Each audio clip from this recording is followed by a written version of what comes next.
who will help us to get things done, who can assist us in getting things done. Okay, so first and foremost, I want to say a big welcome to everyone. It's really nice to see faces. It's always been the Twitter stuff, posting, writing. I was not so active on Twitter. I just thank God for lockdown. I became so active, and I felt, I mean, I should be able to give back. I believe in giving back, and then of course it's what I do with people personally on a personal basis. I've had people that assisted. Of course, people assisted me. Yeah. In fact, there are some people I've never met. There's a guy who's also here in Florida. We started discussing when I was in Nigeria. I've not met him till today because Florida is very big. I mean, I will have to travel 9 hours to get to his place. And I believe such things can happen. I communicate with him, himself and my family, his family and mine. We become close. We still talk. We talk on phone. I speak with the wife. My wife speaks with the wife too. But we've never seen each other before. And that's one beautiful thing about networking. If I have another friend in Texas, we started discussing in Nigeria. We've never met before, but we've done a lot together. We've done a lot together, and that's the power of networking. So I want to say you are very much welcome. I believe we will go far with this thing. I can see my Oga there, Niola. Glad to see you here. Okay. So I believe we'll go far really with this, and we can be able to help one another to achieve things. I believe personally, God does not come from heaven to help any man. I mean, he sends someone to you. And then if you don't network with people, there's no you can't possibly get the best that you want. When I started reviewing SOPs, I said, no, people are really amazing. And I was seeing great guys doing stuff. I said, and these guys are hidden in Nigeria. No, we must network. We must, because we'll do something greater in the nearest future. All right, so I wrote some things down just to follow an agenda and then to keep to meeting. But let me say this before we move on. Sometimes Zoom can kick us out after 40 minutes. I'm not sure they still do that. But if they kick us all out after 40 minutes, we just come in through that same link, okay, almost immediately. We can come in through that same link and we can still go for like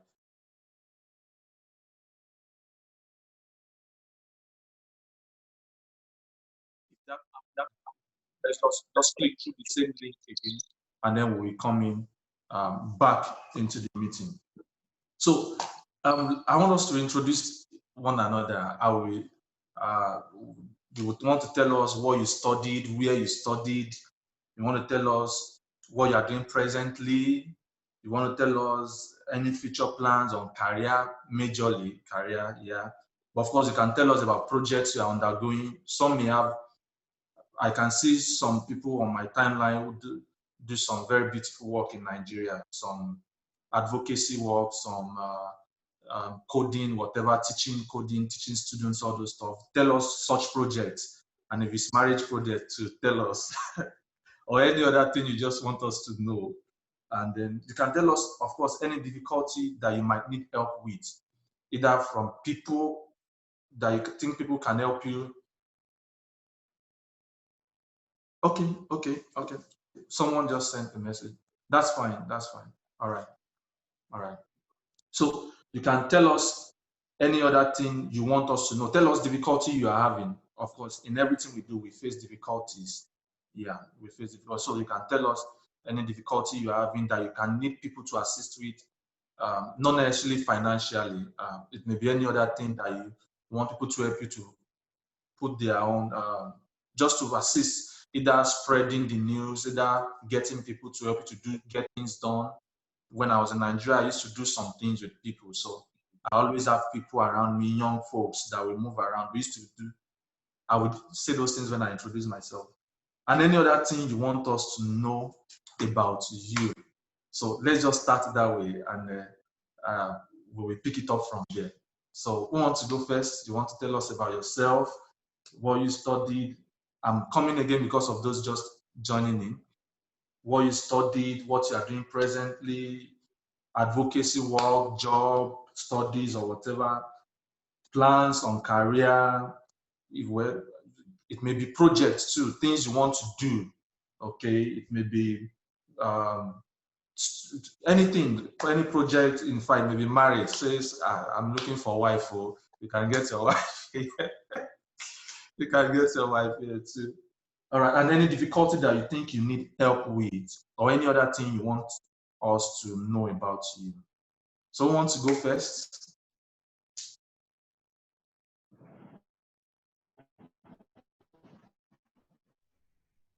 Someone will have to start. Oh. Okay, let me just follow the order in which I have it on my system. Sauluwa Femi, you are the number one on my system. All right, good evening, everyone. My name is Oluwafemi Oladele, as displayed. I studied geology, that's a BSc, and for my MSc, I did Masters in Applied Geophysics, both in the University of Ibadan. And currently, I work in a bank, which is different from everything I've done. For the project, I'm looking at going for a PhD degree in my course of study so as to be able to come back to what I actually studied in school. Thank you. All right, you're very much welcome. And there's another Oluwafemi, so you are just next. You are just beside the other on my screen. All right.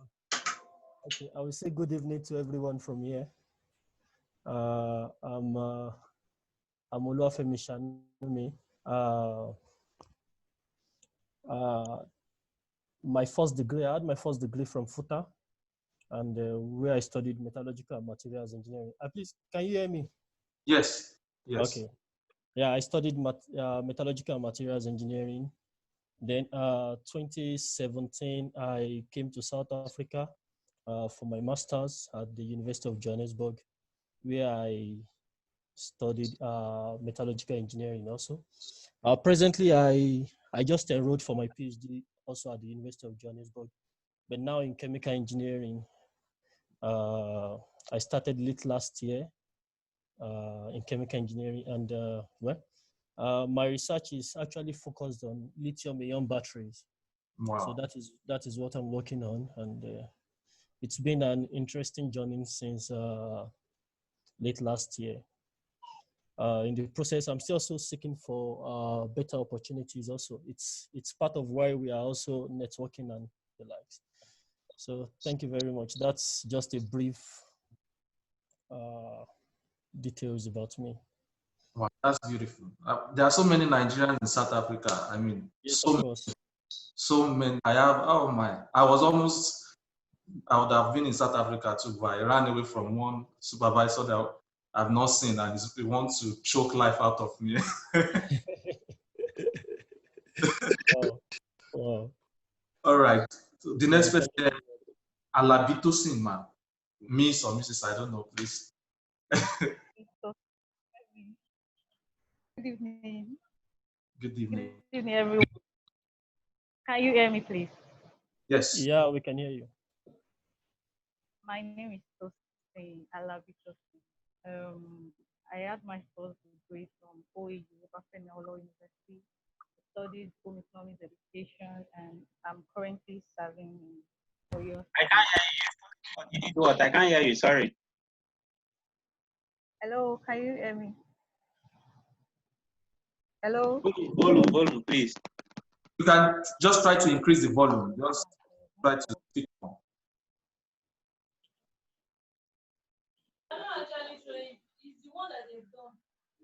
Okay. It's possible it's the network. Yeah.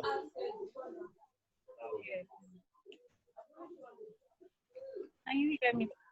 Yeah. It's looking better now. It's sounding better. My name is Tosin Alabito. I had my first degree in OAU, Obafemi University. I studied home economics education, and I'm currently serving in Oyo State. So I'm working towards going for abroad, either Canada or UK for my master's. I'm making research on that. That's all about me. All right, that's good. That's good. All right. So the next person on the list, Oluwatobi Osho, Sir Oluwatobi Osho, the man just he will tell us himself. Let me not break the news.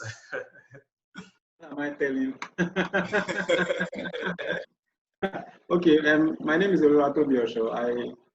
I did my BSc in University of Ibadan, Masters also in University of Ibadan, and I'm doing my PhD also in the University of Ibadan. But I mean, I'm on a fellowship here in India, in National Botanical Research Institute in India, and yeah, I did my BSc MSc in botany, and I'm doing my PhD also in botany.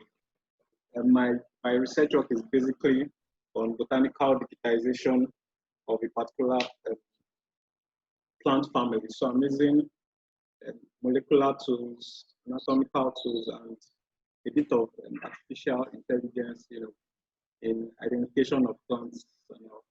And you are probably trying to say the news of how I have a new baby. Yes. Okay. So my wife just delivered 3 days ago. Thank you very much. I don't know. I Congratulations. think thank you. I think that's basically the few things to know about me academically. Yeah. Congrats. Thank you. Yeah, and I hope to finish my PhD next year. I think I should return to Nigeria in November this year, so by next year, hopefully, and maybe I'll consider going postdoc, in other countries. So basically, that's it. Don't Thank worry, you. we are expecting your postdoc in the US. I don't know if I want to come to the US. But I want to go out of Nigeria. And if US comes out, I'll take it, of course. I will. All right. Okay, according to my list, I have Sir Isaac there. It's so nice seeing your face today. I just came in. I was the last person that came in, and I have a lot of big people here. Okay, my name is Isaac Azuka. I had my BSc in applied maths from Delta State University. Then I just got my master's in information systems here in Belgium. Hopefully, I want to switch back to academics to do my PhD. But I would prefer to either, if it's not Canada, I prefer to stay back in Europe here, not US. So you were in Belgium last year. I was in Belgium last year. Ah, that's nice. Interesting. That's beautiful. Okay, that's so next person I have here, according to my list, just permit my list, okay? I don't know the way my system is arranging it. Read one, Wahid. Please, you can just tell us about you, what you studied, what you presently do, what you intend to do, and all those thoughts.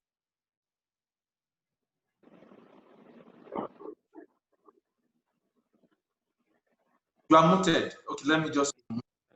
Okay, good. Hi everyone. My name is Wahid Ridwan. I graduated from the University of Ilorin, Department of Surveying and Geoinformatics last year. I'm currently serving in Abeokuta, the States, and I'm looking forward to going to my MSc in the United States or Canada. Currently, I hold an offer from about 3 schools. I'm hoping to write my GRE related to increase my chances of funding. I'm also looking into change of career into data science. So it's nice to meet you guys. All right. Those offer, you have assistantships? No, because I haven't written my GREs. So I've deferred them, about 3 of them, 2 from US and one from UK. The assistantship. All right. So still following my list, I have Sir John Adeniro.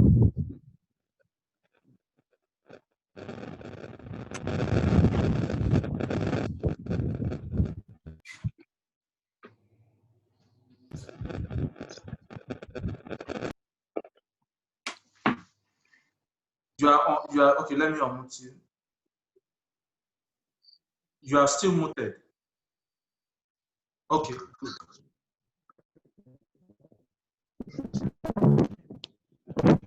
Hello, can you hear me now?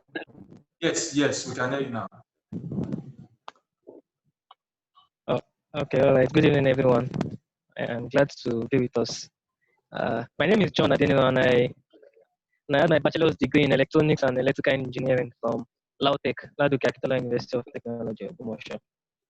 Yes, I finished in 2018, and I recently completed my youth service in March of this year. Yeah, I look forward to continuing furthering my studies abroad, and over the course of last year to this point, I've applied to several schools with admission but no funding. I have admission from UK, from the Netherlands, and I also did the Erasmus program. I'm on the reserve list, so for now I'm still hoping that I can move up to the main list.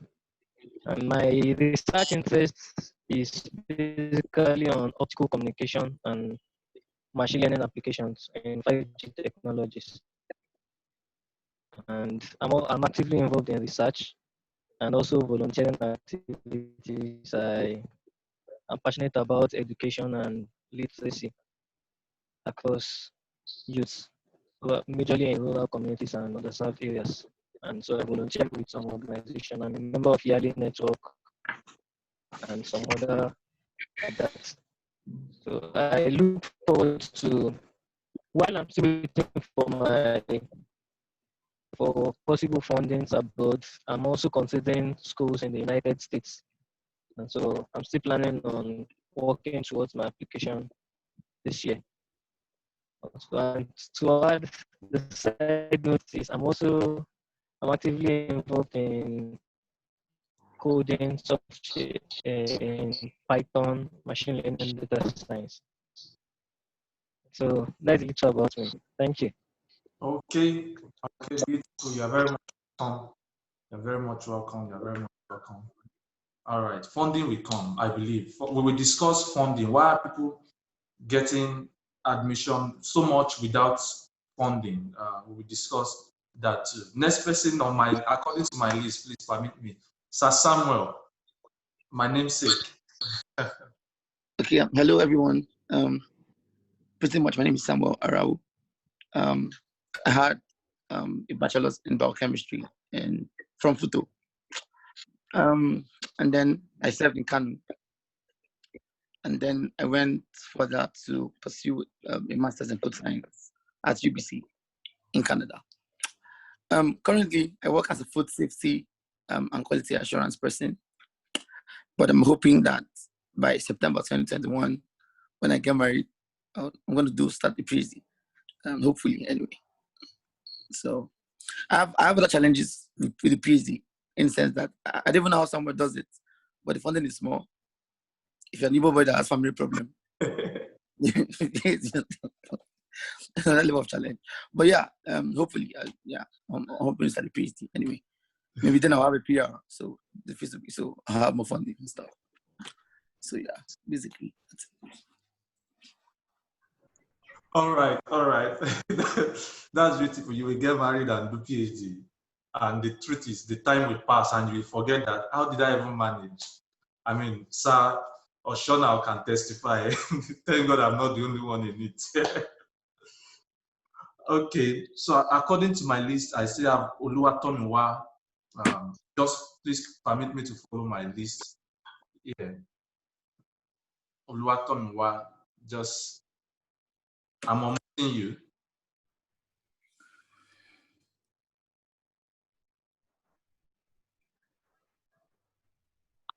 Oh, it seems. Oluwatomwa, can you hear me?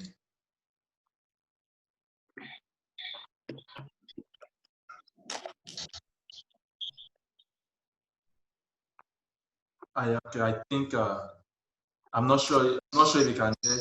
But let me just move to another person. Then we'll still get back to him. There's someone using Infinix Smart 2 Pro. I don't know the person. Please just introduce yourself. Infinix Smart 2. That's the name Zoom is giving me here. Yes, you got it.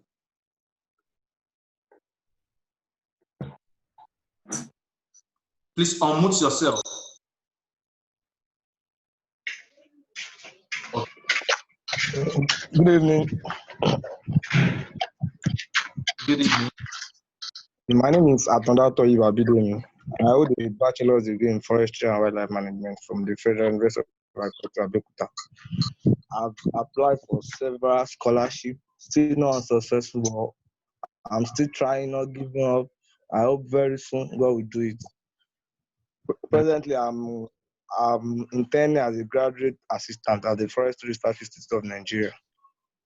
Wow, and we should talk then. I have someone. I wrote about someone in January. There's something more, but you can get something. Okay, Isaac, please continue. I don't know. I am Dr. Sam. I feel maybe I don't know how people, because for those of us in this part of the world, yeah, it's really better than part of our rent for the month. But for people back at data, it's not going to be that easy for them. Probably will just go ahead and give us what you want to say, and then whoever needs to say something might at the same time give us or say what you want, introduce themselves. Because obviously, by the time you do 30 minutes video call on MTN or whatever, I don't know if you will still have any MB left. Just a suggestion.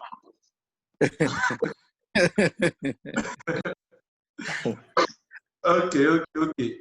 Okay. This is it. I think if you are having problem with data management, you can switch to audio. Okay, and then if you want to say something, you can switch back to video or whichever way. I mean, there are some people who are doing audio. I think that will conserve data too. But if you think you want to do video, why? I think I think that's what you are saying. Just to try and minimize data for them. That's just it. Yes. But Bazooka, you're a big boy now. You can volunteer 1.5.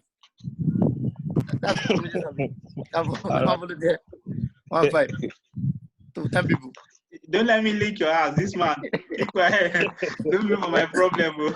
I have many problems. All right. So I was saying something.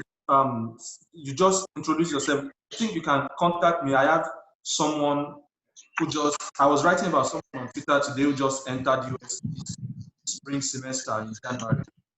He's in Agri. Okay. We met on Twitter too, and he entered this January. He's in Nebraska. And then I can link you guys together, and then it might help with something. Okay. I will appreciate that. Yes. He's in Agri. He got everything fully funded. Everything fully funded. Okay. Okay, sir. So next person here, Alawode Oluwa, maybe Tosin, or did I think his name is Alawode? Is Oluwatobi. Oluwatobi, beautiful. Yeah, good afternoon. Good evening.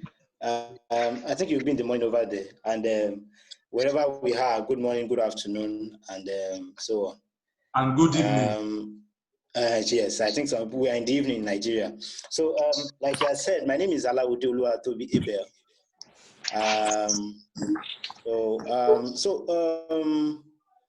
Prof, Dr. Sam, I think I want to appreciate you for bringing up something like this. May God continue to bless you, because I know quite a number of people will be able to learn from an avenue like this.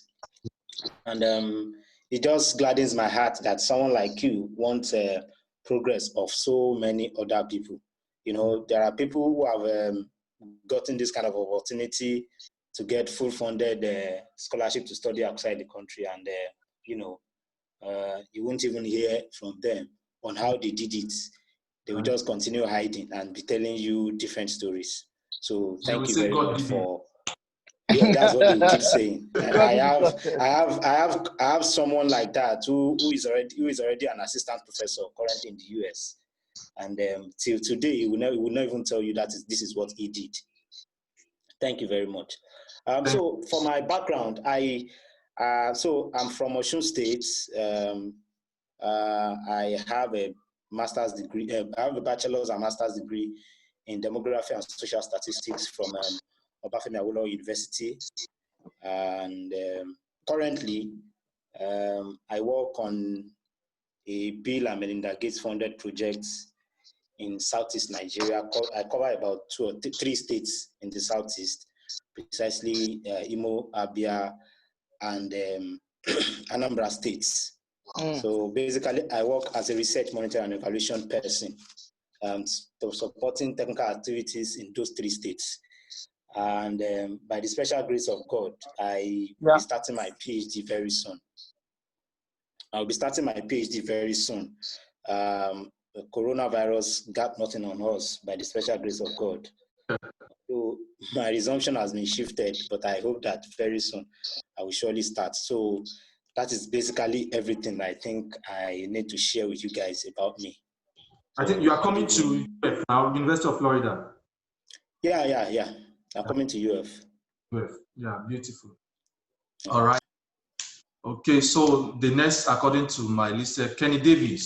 I just love that name. Kenny Davis. I think you are next.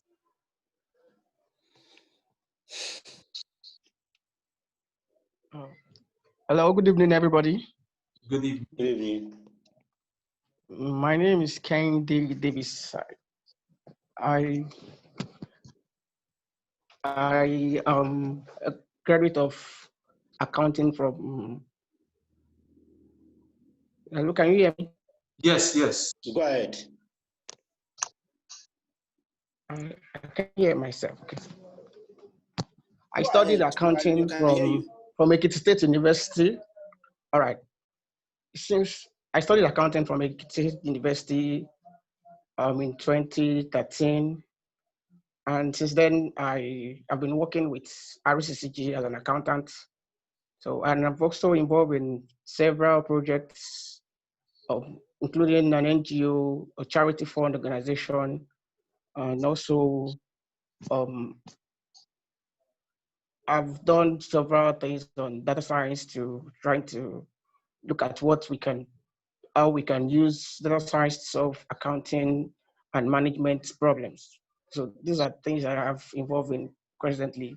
So I'm looking forward to a master's degree in US or Canada with any opportunity, because I have a friend there that just told me about this very good step I can take to get those things done on time. So that was when I was able to get in touch with Mr. Samuel Ajayi's Twitter, was it 2 days ago?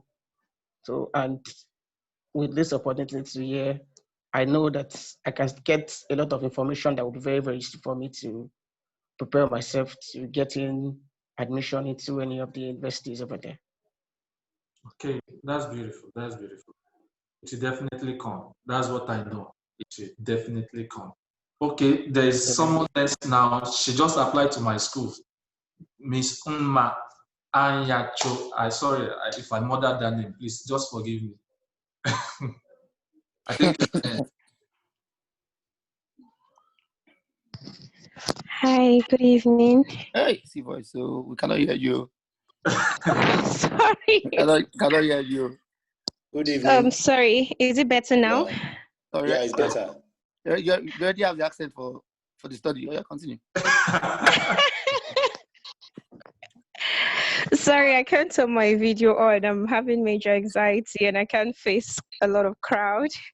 You just let me know. Okay. There isn't really much about me. I graduated with a bachelor's degree from the Imo State University. I am yet to serve, although. What? Go ahead. Go ahead. I'm yet to serve, although that is in view. However, I have applied to several schools for my master's in computer science in both the UK and the US. I hold a number of offers already, but I'm still applying to further broaden my opportunities, funding opportunities, that is. So currently, the battle is funding and the whole pandemic and getting the visa to actually get into campus. And I think that's pretty much it about me. All right, that's beautiful. I love your accent, Omo. I fall for it. Thank you. You know, when I got to Canada, my accent was really something to really work on. Like, mado. All right. Okay, so according And to my sorry, I want to say something. It is Anya Natural, Ma Anya Natural. The Anya name. Okay, that's better. I think We'll learn it much more. Anya Natural. All right. Thank you. Good.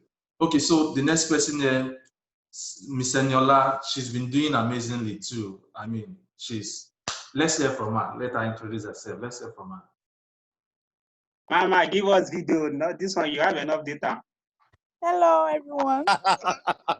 At least let's see your face now. We know that She has enough data. Let her give us video. Give us video, Biko. I'm not. Give us video. I'm sorry, please, I can't. Okay, that's fine. Sorry. You can watch videos on my channel. Okay, is that the popular Eniola? Sorry, is that the popular Eniola? Yes. So what's her face? No. What's she doing? We want video. I want to see her face. We want to see her face. We want to see your face. Excuse me. We want live video. We want to see your face. We want video. We want live video. We want video.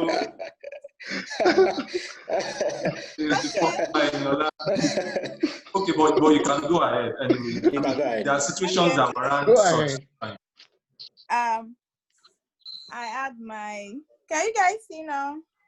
We can see you. Hi. You are doing well. Yeah, you do. Lord of Jesus. The village people will not get. I had my first degree from Bowen University, Nigeria, in computer science, and I'm currently doing my master's in the United States at Austin Peay State University in Tennessee. Yeah, so I love to see other people rise.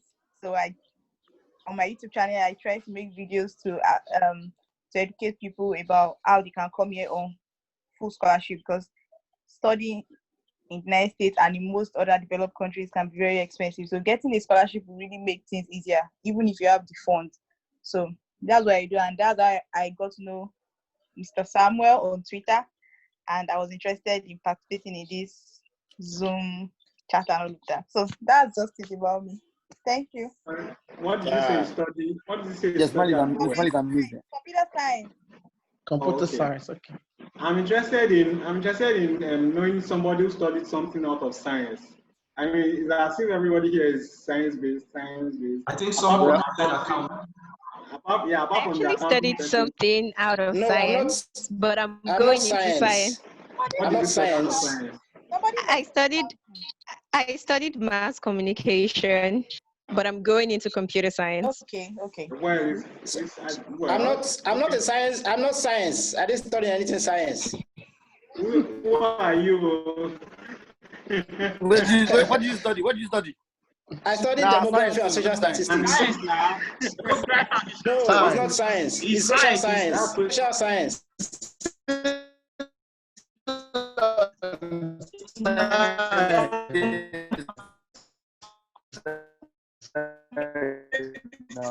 It's science based actually. Yeah. Okay, let's that will generate a lot of debate. We classify it so broadly. Yeah. So okay, let's just move to the next person. The next person I have on my list here is Anna. Yeah, Anna Oluwafemi. Yes.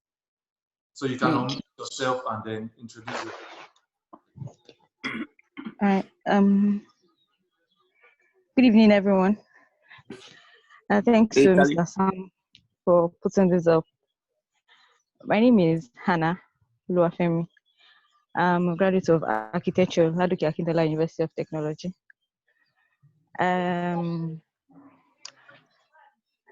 Presently, on some applications to study instructional design in the US. I have an offer for Masters in Education in Australia, but I don't have funding for that. So I'm planning to defer it and hopefully get a better offer in either the US or the UK. And the major reason for that transition is I've worked in the nonprofit sector and I'm passionate about education and about girls' issue. So as an architect, I observe that very few ladies pursue careers in this path. So that's what has driven me to mentor girls to pursue careers in architecture, design, and art. So, and that's the basis for me opting for masters in education or instructional design. So, wow, that's a beautiful plan, I must tell you. Thank you. And I also have this interest in seeing more girls in physics. I mean, what do you think? Yeah, but This would be cool. I really feel I'm the only one that doesn't have any passion for school. Like, I don't even understand. People just have, I'm just having passion. I know, oh God, help me. God, help me. Okay, not even you. Okay, so yeah, Godwin, she's back. You are back. So let's have you now. Should be the next time. Okay. Good evening, everyone. Evening. My name is General Estella Godwin. I'm Urobo by tribe from Delta State. Though I grew up in Makurdi, Benue State. I'm a graduate of geology from the Federal University of Petroleum Resources. I've been applying for schools and scholarships since 2018, and I'm hoping that this year will be my year. Though I've been focusing in scholarships that are UK inclined, for example, Shell, Chevening. But this year I just thought of broadening my scope, exploring the US too for graduate assistantship. So I've not started yet, but that's just my plan. And I want to thank Mr. or Dr. Samuel for starting this up. This is a very good platform, and I pray that God will bless you, and I pray that we all benefit from the idea of the whole thing. Thank you. Thank you too. Thank you. You're welcome. All right. So scholarship will come. Scholarship will come definitely. Amen. Just so we can move past. Let's Can you please unmute yourself and let's go. Hi guys. Hi. I hope everyone can hear me. Yes. Okay. My name is Akin Rotimi Odetun. I finished from Obafemi Awolowo University. I studied for my BSc, Material Science and Engineering. And I think from last year I started applying to. Not that it's been so long, but then I had to like pause because I wasn't able to get some scholarship or even get admitted in the first place. So I had to wait for several years. Then I started applying again last year. So as God will have it, I got admitted and I got funding also in one of the American schools. And if not for the corona outside, my out will even by September. But we just pray and hope that everything goes down and God have his way. Sorry, are you the one coming to FSU? Sir? Are you the one coming to FSU? No. NCAT, North Carolina NC State University. Oh, North Carolina. Okay. That's beautiful. Congratulations. Thank you very much. Thank you very much. That's beautiful. All right. So next person, Osita. Can you just unmute yourself? Hi, good evening, everyone. Good evening. My name is Osita Anura, from Anambra State, though I live in Delta State. And I graduated from Delta State University, studied petroleum engineering, and rounded up my service last year. So it's been quite a ride. And right now, I'm actually pursuing a master's in the UK, hopefully. And by God's grace, I think by this year, hopefully, everything should work out. I'm pursuing a master's in subsea engineering. And I don't know, I've tried the application though, but not yet completed. So I think hopefully by the end of the year, I should be done and good to go. Thank you, everybody. You're welcome, sir. So last person here, Thomas Colakbo. Let's have it.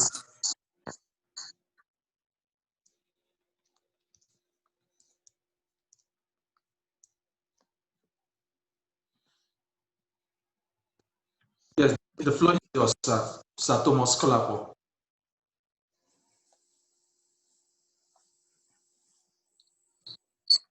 Okay, I think this is a network problem. Let's just move to someone that just entered now. Olani Adeleke, you are welcome. So the floor is yours. You can introduce yourself, tell us about you, what you do, what you are doing presently, and what you plan to do.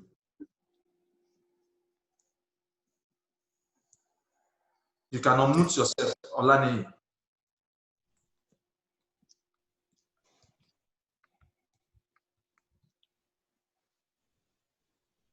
Okay, I think he's trying to settle down. Yeah. Okay, good. Good evening, Good evening.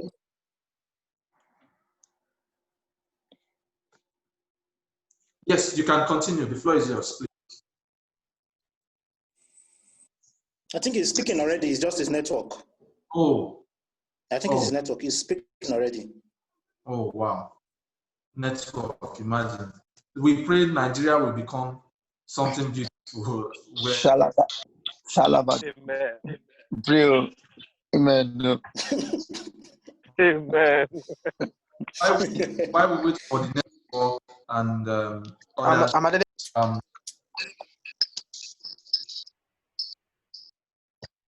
Can I proceed? Yes. Oh, yes, you can proceed. Yeah, I finished from Tech there in Osun State. Okay.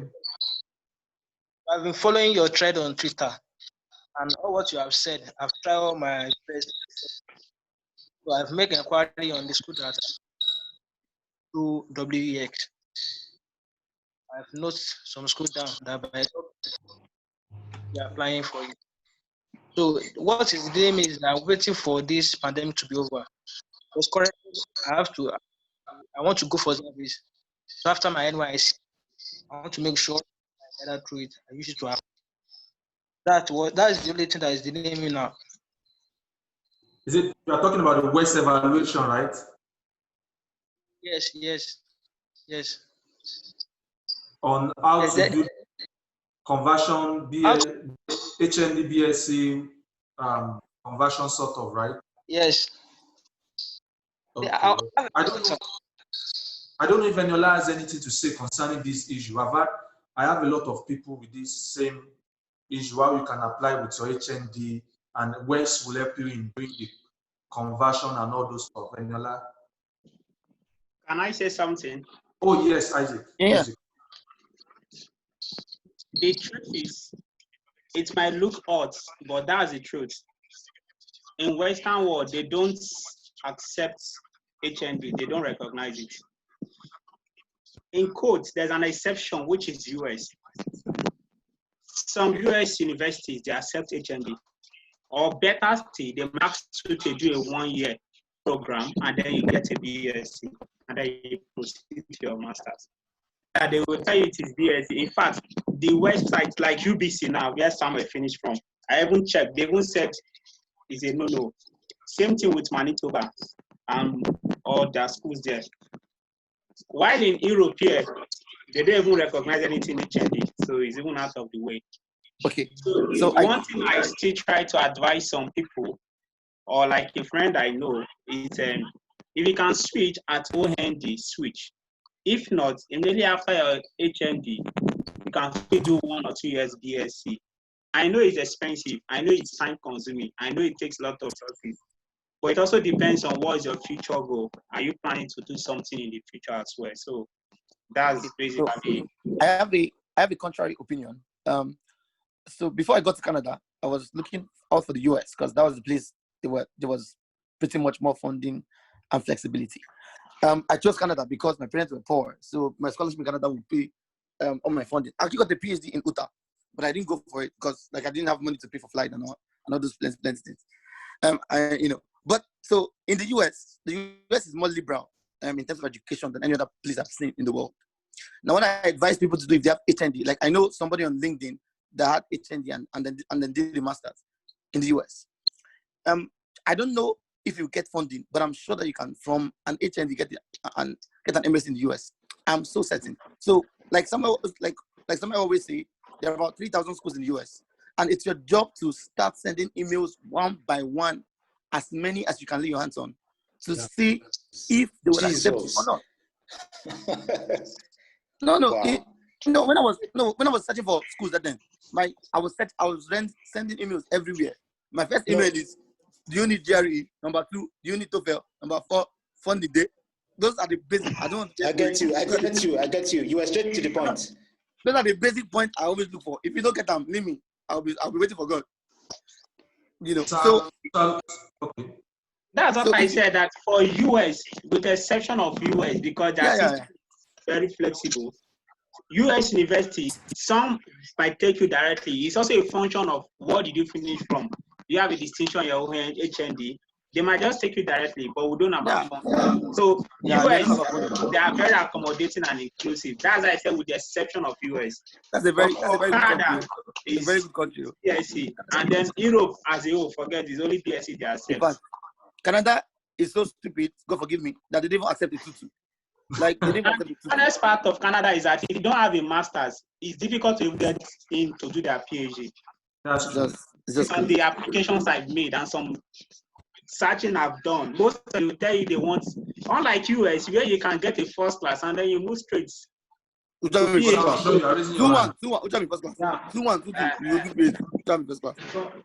just wanted to say that I saw a trend from Benedico yesterday on how West can help you convert your HND to the West, whatever. Yes. So I think that I should look to that thread and just read through. I mean, read through to see how it can help you. Correct. Because we do so many courses in Nigeria. We do like a semester. We do like 8 courses, 10 courses. My brother, if you calculate all those courses, if you're in a BSc, you get a BSc. Of course, obviously. And that's why it's really applicable to US schools, because they accept it. That's not the truth. They accept it.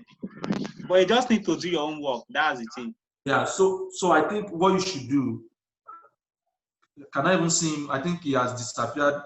He has left. Must kick him out. But he will come back. So I think what I will still write on it, maybe I will do a little search and write something on it. So if it is possible, I think we can start. There are so many HND guys who want to do this thing. We can start encouraging as many as possible. Bro, Sammy, it is possible. But what you have to search for is funding. What about funding? Do they get funding? That's the problem. That's where the problem will come in. Funding will be the difficult issue. We don't know. Except we have people who have experience. Like Sam, your friend who got the admission, if you can reach out to the person. Yeah, it's on LinkedIn. I can. It's on funding. But the thing is that I'm even thinking about something right now. What if you do West Evolution and write GRE and get like 310? You should be able to get funding. Let's be a little like I feel because most US schools give funding on the basis of GRE score. Like the higher your GRE score, the most likely you get funding. So especially when it's for masters. Yeah. So if people that have HND really desire to get funding, you start reading for GRE, do well. I know it's expensive, but come on, masters is free. If you get the funding, it's free.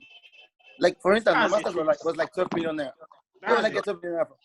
So trust me, and also writing this IELTS, especially if you have HND, it will boost your chances, especially with you. Yeah. In fact, what generally my advice is usually that if you don't do well on a certain aspect of your application document, try to boost it up with many other stuff. You can publish, you can write GRE, even when TOEFL is not needed.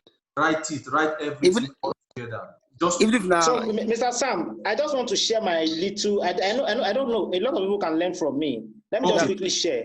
Yeah, go on. So, for my GRE, if I tell you my GRE score, most of you will be very surprised that I got the full funding. I got everything, health insurance and everything full. I have 296. Okay. What's your BSc? What's your BSc too? BSc, I had a 2-1, but my master's degree, I worked at and had a distinction. Okay. And apart from that, I also worked on my other parts of my application. I've made presentation at as I think about 6 or 7 international and national conferences. I have about 5 or 6 papers published. Well, even in fact, 2 were sole authored. And I currently work with a John Hopkins funded project in Nigeria. Do you understand? So you have to build your. So I discovered that my GRE, I would not have time as someone that I was working in Lagos. I would go to work 5 o'clock in the morning and come back 10 o'clock in the night. I knew I would not do well on GRE. Do you understand? So I had to put my head into doing well in other parts. I was doing masters, I was working in Lagos. I was going for classes, maybe just 2 out of 5 days I'm supposed to be in class. Do you understand what, the way we do masters here now? So I just had to build other parts of it. So I just want people to learn from that. Build other parts of your application package. And I'm telling you, no other application, even those Onyibo and the Indian and Chinese guys that always smash GRE, they will not be able to compete with you. I can tell you that. That's very thoughtful, because I remember for UBC, that your portfolio is very strong. I didn't write GRE. I didn't write TOEFL. Your profile is strong. Mr. Oluwatobi, you can attest to it. It's a very strong portfolio. That's what, So people say that. In fact, some of the guys that I've spoken with over there, they tell me that my package is very, very strong. That in fact I could have even applied to some of the top 20 schools in the US and I would have gotten into. Let me just stay in this place where I am. At least the school that I'm going to, I think is among top 50 in the US. It's still fine. I mean, the University of Florida is, first year, they are the competitors in Florida here. And in Florida, there are 3 preeminent universities in Florida. University of Florida, Florida State University, and University of South Florida. There were 2 initially, University of Florida and Florida State University. USF just joined recently. You are in one of the top schools already. It's not, you are one of the top schools. That's very strong. Olani, I think that's a beautiful advice. Building other parts of your application package. And doing it in the US is very possible. You can check out the thread that Sir Shaw is talking about. Yeah, Dipo. Check out the thread. I think you will learn a lot. Check it out. Ogben Dipo is a very popular man on Twitter. Okay, so you can check it. Let's move to the last person here, Victor Ede. Am I correct? Please just introduce yourself. Tell us about you, what you are doing, what you want to do, and all those stuff. Any difficulty and any. Hello, everyone. Hello.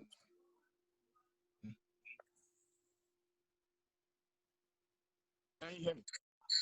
Yes. It's on the low side, I think. Can you all hear me? Yes, better now. Oh, okay. So I'm sorry, I'm just joining in. I also have joined in. I think I saw the notification quite late, so and I didn't. But it's all good. I joined in. So my plan is I'm planning to actually do some postgraduate stuff in Canada, onto biomedical engineering and all that. I'm currently in Nigeria. I'm a healthcare practitioner. I have a master's. I have a good undergraduate degree in in terms of the grading now. But the challenge is, I don't know about this GRE. I heard someone talk about their GRE score and all that and how they were able to get full funding, because I plan to do something in biomedical engineering. So I don't know about the GRE stuff. Yeah, so for Canada, I don't think I don't think you might need GRE. Most of the times in Canada, you would not need the GRE technically, except if your department asks for it. So, for instance, in UBC, for instance, departments like chemistry, biochemistry, would require GRE. But departments like biomedical engineering, I've not seen. Bio and chemical engineering too, I've not seen. Food science, of course, not. A couple of courses like genetics and genomics and molecular biology and stuff, they will not require GRE. So it will be good if you start to just do a quick search, MSc biomedical engineering in Canada, and see schools that offer it. And then when you find those schools, you begin to check the schools' requirements individually. And of course, one of the major things that they tell people from coming to Canada is that you are required to get a supervisor before you start. So that's where the bulk of the work is. If you can find a supervisor who is willing to accept you in his or her lab, and of course offer to pay like the stipend, then that should be good. So that's where your work really starts. Yeah, I think the issue of supervisor is very, very important in Canada. That's one of the things that put me off from Canada and all these other countries. Like I don't have a very strong research stuff, you understand. I was not so wise during my undergraduate. We chased that GPA. Well, all of us do chase GPA. What did you watch this before? Bros, now GPA we chase that year. Actually, what do you watch this? I'm maybe watch this. What do you go chase before? Okay, actually, just asking a question on the what is the implication of the pandemic on US presently, on US schools? We answered, then I think Enola to the US now, she will answer. Now, presently, the implication is just that everything went online. We are doing everything. I wrote my exams online. They monitored us online, you understand? In fact, I hate the online monitoring because it's looking stricter than the normal monitoring. It's like the professor is looking at everything you are doing, everything about you. So everything just went online.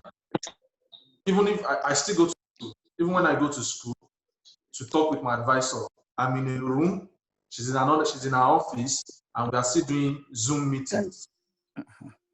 Even though we are on the same floor or whatever, we are still doing Zoom meetings. So everything just went online. But research is going on. I was meant to be in school today for some research work, but in the nuclear accelerator research lab. But we had a problem with the machine and all those stuff. But even going there, you will have to go with nose mask, gloves, all those stuff, and you will be socially distanced. So even there, when you want to speak with someone, you will still do either Zoom call or you stand at distance. That's just the effect from what I'm saying. But I think what that person is only is asking about, I think that person is not in the US yet. He's only asking the effect on people that will be coming in. Oh, that will be okay. Yeah, I will say something, and I think you can say something too from what UF University of Florida is saying. Now, for FSU now, from the interactions I've had, it's like many students are not yet sure of what will happen in the fall. Someone contacted me, he's coming to FSU. I'm not sure if he told me that he has started classes online from Nigeria. Yeah, correct. Yeah. He's in Nigeria, he's doing classes online. Yeah. So he was told that if the situation permits, they will meet physically in fall. Right? And according to what I know that is going on in school now, we are not so sure that we'll be resuming in fall physically. Seems like we're doing everything on. We hope the pandemic will stop, but if it does not stop, I think everything will be online. So that will be new reality for now, at least. Do you want to say Sam? Yeah. So same thing. The new Mastercard scholars in UBC, they were instructed to register for all their courses online, because Canada's giving they've passed the bill that for every person coming in the fall or now, that they can take all their courses online. In fact, that and it will be counted for them towards their work permit and blah blah blah. So people that are still looking for Canada schools are still taking, they're going to take classes online. So of course it's counted towards their program. Of course, let's say if you're doing a PhD, we have to do like courses for like 2-3 years, 1 or 2 years. Of course, you can take your courses now, fall, even in January. So you can just use this period to finish all your courses if you get an offer, and then when the pandemic stops, you can go on your research. Okay.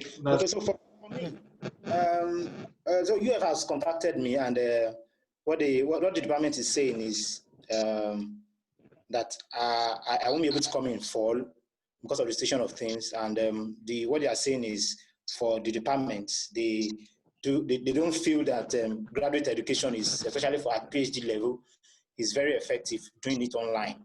So what they've advised is I come in spring, that is January, when they hope that things would have subsided and reduced a bit. Then from there, so courses that I'm supposed to take in fall 20 would have to shift to fall 2021. So that means I will just start in spring 2021, which is January. And they've offered, they've on my admission letter and everything, they've redrafted another one, and they've sent me like document, all of that document, they've sent it to me. Even they've issued me a new I-20 online and stuff like that. So that is what and I've heard of other people too. I know of a guy who was supposed to resume in Duke University, that's in North Carolina. They've also offered him the chance to come in spring. I know of someone too. The person I told you applied to your school and rejected your school is going to California. He's going to UC Irvine. They've also told him he's going to a PhD in economics. They've told him to come in. I think California, they're not even opening any of their schools at all. So they've told him to come in spring, and that's the situation of from a number of people that I know. That's just the situation of things. We hope this pandemic gets. I want to ask a question. Okay, please. Okay.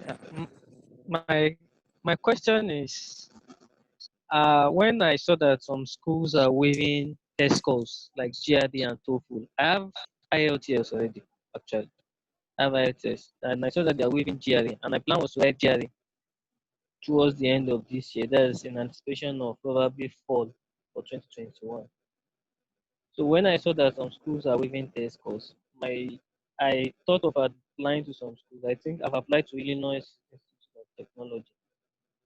And so I'm considering that, having seen that they waive GRE, what's the potential of getting funding at this point in time with no GRE at the moment? And secondly, I'm looking at if Continue. Okay, secondly, I'm looking at even if I don't get funding at the moment, is it possible to defer the admission pending when I'll get a GRE and further strengthen the application? Okay. That's it. So I think it's very possible to defer your admission, of course, but that's not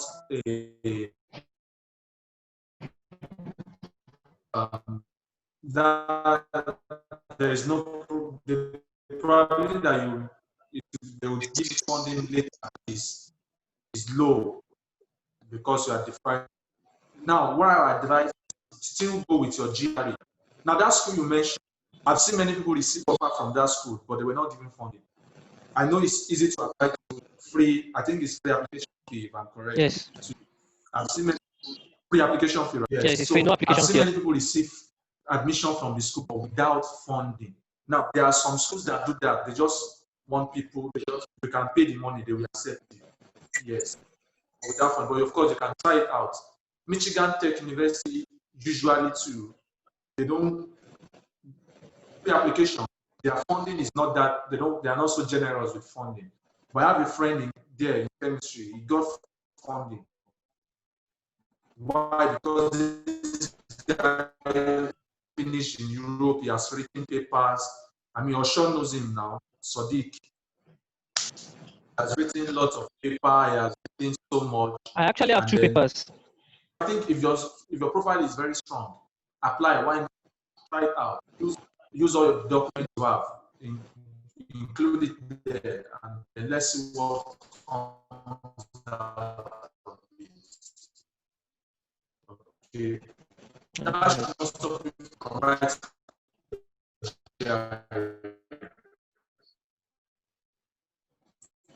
Okay. Just in case of eventualities, that should not stop from writing your GRE.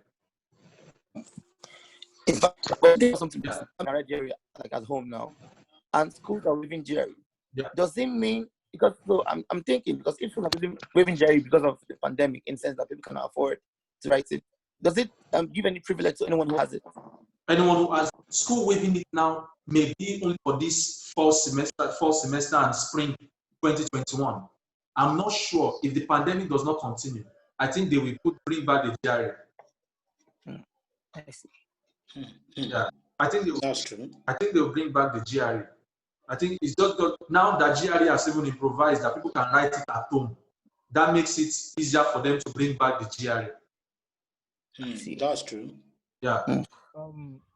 Yes, sir. Yes, sir. I have a similar case with the other person.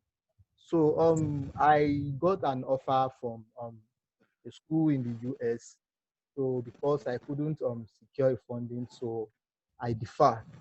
So on my application now, then GRE that was initially waived has been made mandatory that I submit my official transcripts. And I was told that immediately early January, I mean next year, that I should write to them so that they can evaluate my application for funding. That's nice. So basically, they brought back the requirements now that GRE is doing the stuff at home. And I think That's also nice. because I deferred to next year. Next year. Yes, because initially they waive it for me, but now that I've deferred to next year, so they've brought it back that I should submit the requirements. So I believe it's just for this fall. That's right. For this fall and maybe probably early. So please, I think you should still write it, John. Still write it. Okay. Basically, one thing with especially with the US, when they give you admission, it's from that semester you're going in, either fall or spring. When you decide to do it again, also please, people need to read the requirement for either waivers for test scores or whatever. Once you don't take the opportunity for that fall 2020 or the spring 2020, by default, you have to fulfill the other part of the requirement. So for each school, and it's also particular with schools and also with the courses you want to study. So we need to pay attention to what does the course say and what does the graduate school say.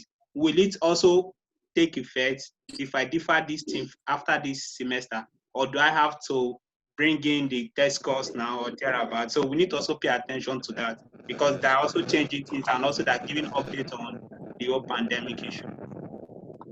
I think the reason why I asked the question was that some schools do have like a timeline where they will say you can apply for funding. Some might say before the end of January, that is when you should have submitted a complete application. So I'm considering that schools that are waiving test scores at the moment, even though you get admission, the chances of getting funding, considering that it has passed the cycle of, I believe many of them do have cycle, maybe from November to February. Yeah, I get it. So can I say something? Yes.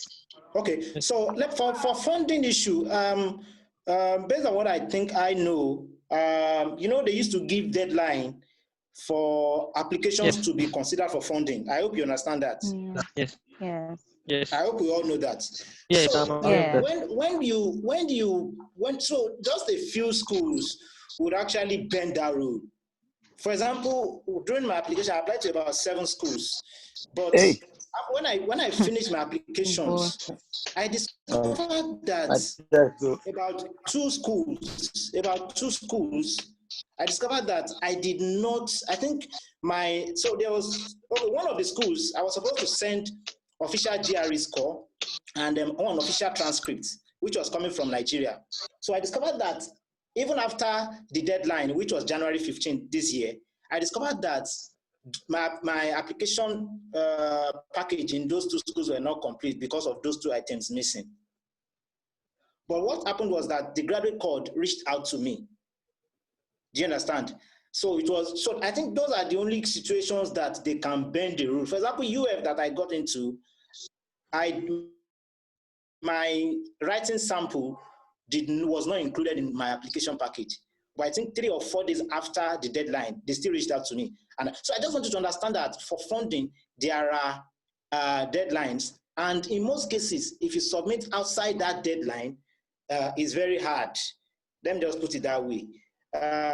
Nothing is impossible. It's always very hard. It just takes the grace of God for you to be able to get the funding. And brother. What did you say? My brother, grace of God. Grace of God. You can't manage that. You understand? So what I'm just trying to drive at is that we should always try as much as possible to work within the deadline. Yeah, I understand the deadline. Yes, that's That's just why it. I Try feel as so when I not was late. applying, I wrote out something like, okay, I have an Excel sheet. Do you understand? To monitor my applications so that there won't be 1 or 2 things that I missed out. I'm someone that is I'm always very, very detailed with my things. You understand? I prepared an Excel sheet. So anyone that I've done, I'll just put it green. So I always open it every morning during that time. So anyone that I want to miss, and even with all this detail-oriented scope that I use, I still miss that 1 or 2 things, especially when you apply to many schools. So let us always try as much as possible to monitor the deadline and make sure that we apply within that set time. But for the GRE, I think if a school asks you to submit GRE, just know and read the policies around waivers very well. Yeah. Read the policies around waiver for language requirements and for GRE. Read the waivers very well before you throw in your applications. That is just what I think I can say about that. Sorry, I have a question. I have regarding what I don't know who said that in regards to deadlines for funding and application. Say some of us who applied for fall 2020 and we're having to defer. I think that puts us back into like starting afresh. I would not really starting afresh, but like we're back into that cycle. If anything, or even like before the finish line, like if the deadline is say March 1st for fall 2021, if I'm going to be resuming in fall 2021, and the deadline for application for funding is March 1st, like do these schools, would they consider us like, okay, we already have these people, let's also consider them, seeing that they even came like last year. I don't know if anybody's understanding me. Yes, I get you. Yeah, they even came for like last year. So like for those of you who are already in the system, what is the possibilities? Are they going to consider us, or like do we fall back into that cycle? Now, okay, this is what I if you have been admitted, if you have not, because before you defer, you must contact the department that you're planning to defer your admission, and they can hold you.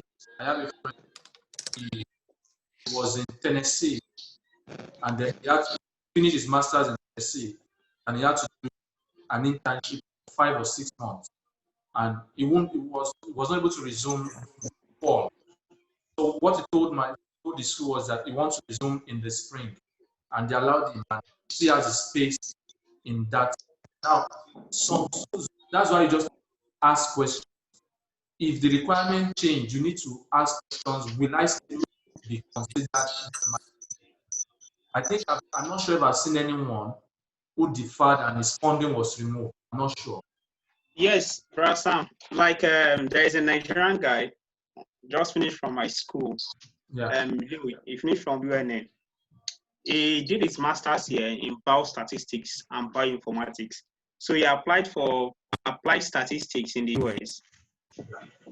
The whole package came with funding, and in the European system, school ends around July, August.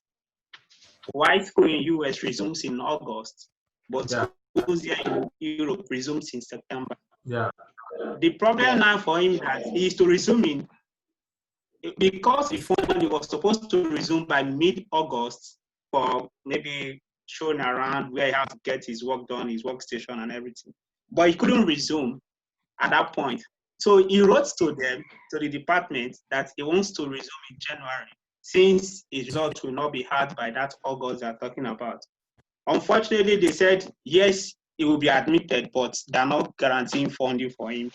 Of which, when it was done, when his result was even out finally, he couldn't get the funding. They said he has to fund for himself. Wow. So, like you just rightly said, write to the department, if I defer, will there still be funding? Yeah.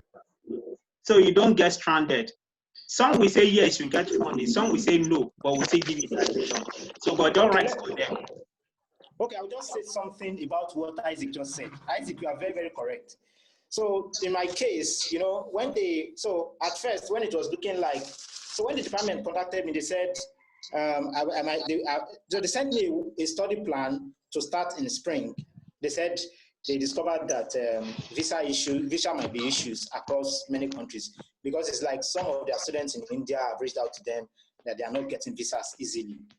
So the graduate called now reached out to me. The woman now reached out to me.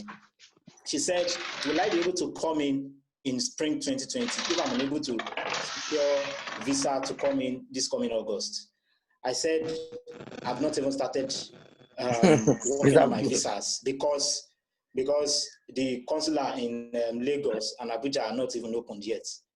They are not offering visa services currently. So, but immediately after that, I now asked some very, very, let me just say, very, very important questions, like Isaac mentioned. So I stated there that if I defer till spring 2021, will my funding still be secured? Will you offer me another I-20? And the woman replied me immediately that my funding is intact and the International Student Office will offer me another I-20 to come in for spring 2021. And the next day, immediately I accepted the offer to come in spring 2021, the next day, they sent me all these documents and I signed them and returned. So try to able to ask questions very, very well. That is just it. These people, they like you asking questions, and they reply immediately. That's one thing I think I've learned about them. Yeah, you understand? They like people asking questions. They like people being direct. Yeah. So that is just my 2 cents. So the point is just ask questions. Ask questions. You want to be sure that if I do this, will it backfire or not? I mean, my friend was able to ask January and then they allowed him. So like Isaac said too, some will not accept. They believe you are wasting their slots. Yeah, you don't know how disappointing it can be for the department when they admit people with funding and they don't come. They feel somebody has wasted a slot. I know someone in my department here who is a friend, okay? He just suddenly, he was moving from another school here in Florida too. And what happened is a Nigerian too. So what happened was that he didn't sign out properly from that other school. He didn't sign out properly and he has started attending lectures there. So he was leaving the school because he paid for the first year. It was not getting funded. So he left the school. Now, when the advisor came, I think from a trip, the advisor just called him, hey, where are you, this guy? What's happening? Like, I have funding for you, this and that.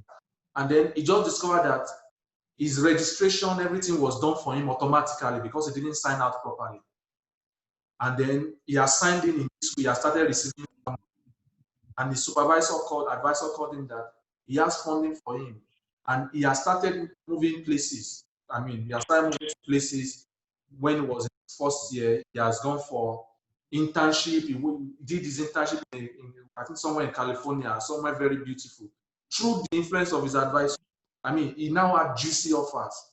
So he had to leave my school, and then he went back to his school, to that former school, and then he had to sign up. Now, it was disappointing for them in my own department, like, see someone we were counting on. But in his own school there, they were happy that, oh, this guy is back. He didn't waste our slot. So some of them see it as they want to waste a slot. So that's why it's contact them as early as possible. When you contact them as early as possible, you are not wasting a slot. You'll be able to repeat that year. Okay. When you don't contact them, yes. I think when they offer you funding, I think they used to put a deadline for you to reply. Yeah, true. Yeah, so in order to ensure that if you don't accept that slot for funding, they can look for other people to give it to. Next person takes it immediately. You understand? Because they already budgeted all this money for people. So when they want to know that you'll be coming or not, if you'll be coming or not, so that if you don't come, they can quickly look for people who are on a standby list and give it to the next best person. Yeah, that's what they always do. Yeah. Yeah, yes, but then with the old circumstances right now that we are facing, the pandemic and everything, I think the school will also try and reach out to every student that have accepted offer already, in case they might want to like postpone the whole the resumption to spring 2021, right? Yeah, you're right. Okay, sir. I'm just trying to get the whole concept. Okay, I think I have a similar experience. I'm processing an admission to BGSU, and it was during there was a waiver for application, and then I've not completed the process. But yesterday I got a mail, and I opted for funding. Like I there was a suggestion that do I want to be. So I got a mail yesterday that funding is closed. So I should consider shifting my resumption to another session. Spring, yes, next year. So that is, I'm still trying to weigh my options that, okay, do I want to do that? Because I'm not sure if GRE waiver will cover for that session. However, with all that's been said today, I think I'm just going to push the whole thing to spring and then write GRE. So that I can. That's perfect. Perfect. Perfect. So don't be afraid. Shift it. GREs have been considered already. I wish you good luck. Thank you. All right. So, okay. Before we leave, before we end the meeting, I think we've spent some good, some good number of minutes here. Let's just have I think two people just entered while the discussion was on. Let's just have them introduce themselves before we end the meeting, and then we will see how we will move from here, because I love feedbacks. I love people saying, oh, I've been able to do this, do that. And but let's have Vincent. Let's start from Vincent first. Can you just briefly introduce yourself before we end the meeting? Oh, good evening. My name is Vincent Adeniro. So thank you for this opportunity. I joined late, but I picked up a few things on application and just asking questions. So I'm looking to apply and write GRE before the year ends. So by next year, I'm just gathering information so that when I want to, it will be a smooth process for me. So that's it for me. Okay, beautiful. You're welcome, sir. Sir Richard, you're welcome. Please briefly too.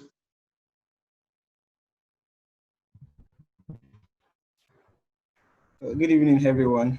I'm Richard Omali. I'm a postgraduate student at Bafina University. I started my PhD already. However, I'm still looking to opportunities abroad, so that's why I joined the meeting. Sorry for joining very late. Thank you. Understandable. All right, sir. All right, so it's really been a beautiful time. So before you go, sir, for the last person who spoke, Okay. Let me just encourage him a bit. So I have like someone that we grew up together. I call him senior man. Wait, please. I buy the job. You the job, oh. There's someone I've sorry. not acknowledged. Abraham, please, you can introduce yourself too before we start giving final words. Abraham.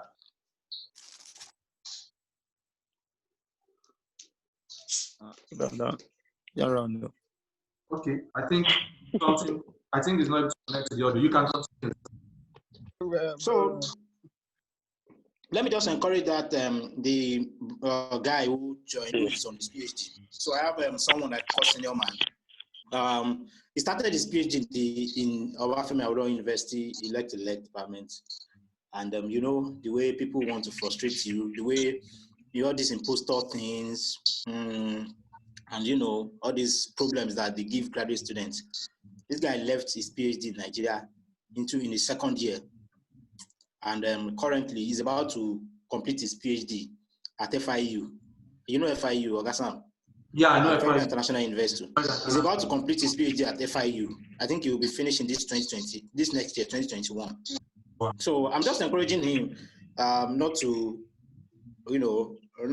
shut out other options, and he can always just seek other opportunities. Yeah. So there's also another guy on LinkedIn. His name is Shola. I think he works as a postdoc with the US EPA. He was doing his PhD. I think he had almost completed. He has almost finished his PhD in Iraq before he moved over to the US. That's one. There's another guy in UBC that did a PhD in UI, finished his PhD, worked as a professor, as a lecturer for 3 years, came back to UBC and started a fresh PhD and finished. Wow. So my brother, no PhD. If you don't like it, pack your bag and go. Okay, I think that's true. I have a friend here. Thank you very much. He abandoned the UI masters and he just graduated. He was on scholarship. He just finished his masters in statistics. So just keep pushing, keep going. That's just the truth. Okay, I think Abraham, we can have you now, right? Sorry, yes, I can see your hand. Hi. Okay. I have a friend who got if I know one, about two, who got scholarships in the US very recently. I mean, this is just to encourage you guys that are there. One of them is my is one of my closest friends. The guy just sat down in his house. You know, he's also married, and then the call just came in like, "Okay, guy, you're in this field. Are you interested?" You know, all these notices they just paste on the notice board or the school department notice board. And then they snapped it, sent to him, and then in like 3-4 weeks, the guy had all the documents. He had, I think it was about 2 weeks deadline, but he appealed, so there was an extension. He got his passport. He has never gotten a passport in his life. He got his passport, got his transcripts. You know, although he paid his way out of so many things. So I mean, you guys that are there should. I'm happy for the guy, although he has not gone. He's just waiting for all this to be over, and then he's going to move.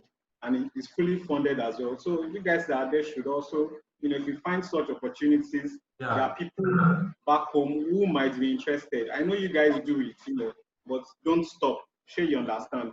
Don't stop, and you know, it helps and encourages other people to also, you know, leave the country, so to speak. Abraham, you can have me now. Just introduce yourself. My name is okay. Should I say my name only? No, just your name, what you study, what you do, what you want to do, all those stuff. Okay. My name is Abraham. So I just graduated, but our result is not yet out.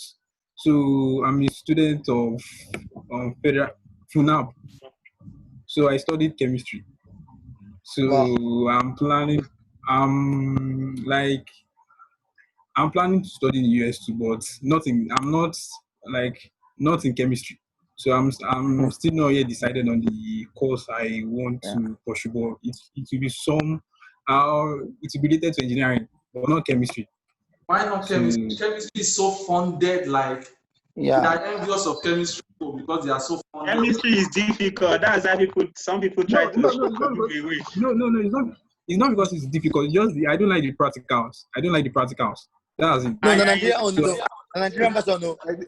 The I Nigerian think it's version. it's the condition here in Nigeria. Oh, you Really, go version. we You never go out. Oh. In The fact, practicals are I'm leaving food science for chemistry now because the job opportunities in that field is really huge. yeah. It's really huge, man. And I think last year I can count about 5 of my colleagues who got full funded scholarship to the US last year, and they are chemists. Yes, chemistry is so funded. Chemistry is steady now. There's a lot of money going on for chemistry. I tell you. But do you know anything about material science and engineering? You can do material science. It's fine. You can go into material science also. There's even that option in chemistry. Okay. Well, I'm still thinking about it. I'm not the decided, but if you, I don't know if it's chemistry, but might be something No related, problem. something Take your engineering. time. Take your time and see Yes, where yes. you know you fit. Okay. Okay. Take your time. So I want to ask a question. Like, someone wants to talk. now I'm trying to prepare for the GRE, but I did some research. So there are so many textbooks. I'm looking for someone that's done it before. So I want to start preparing now. You know, we are I'm currently free. So Bros, prepare when you are free, oh. Yeah. What? Prepare when you are free, oh. Because me, when I was working and doing it, I failed, oh. Oh yeah, daddy. Oh. So it's just the GRE. Like, I'm not good at math, but I don't want to get scared. So Let me tell you my own experience. I wrote GRE last year, November 6th or so last year before I traveled. I had 300. I had 4 out of 5 on the analytical. The truth is, you have to study. Let's be honest with ourselves. Sometimes some basic things we've missed, you need to grab them again. Yeah. And because it's an exam that is being timed, you also need to see how fast you can do. And most importantly, to beat time. Don't spend time on one particular question. They've done the GRE in a way that you can move around questions. The ones you can beat at a snap, quickly mark them off and go. And then come back to the also hold your pen and noting down some things or questions you've missed, so you don't end up missing them. So that's basically my experience last November when I wrote the exam. So you know how to prepare, and then just think about the chemistry again. There is actually an aspect of chemistry where they deal with all this material stuff. But some of the chemistry guys work in our I just remembered. I can connect you to one guy. His name is Femi Ogunlalu. If you're from Futa. Okay. Yeah, he's in Podi. Okay. He's doing something material related, but it's chemistry. I think they won't pay. I think his fund was like 35,000 or 36.